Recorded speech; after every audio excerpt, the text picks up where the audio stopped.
So I've got 2 seedlings of coast redwood, or Sequoia sempervirens, and then 2 seedlings of giant sequoia, or Sequoia giganteum. I'm excited to have 2 of the biggest tree species in the world in my unusual tree collection.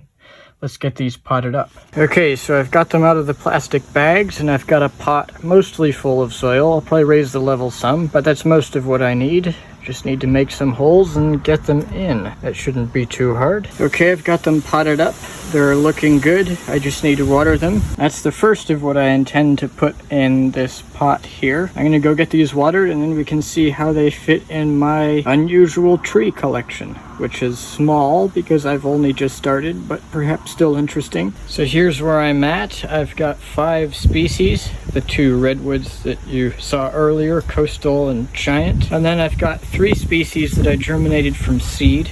I've got Pterocarpus santalinus, which is red sandalwood. I've got 4 cocobolo seedlings there, which is Dalbergia retusa.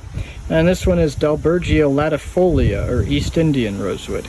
So maybe it's only 5 species, but those are a pretty cool 5 species. I'm pretty happy with how this is shaped up in not too long. And on top of that, I've got a few more already sprouted tree species coming, as well as some seeds. So I'll show you those when they come. I hope this video was interesting. Thanks for watching.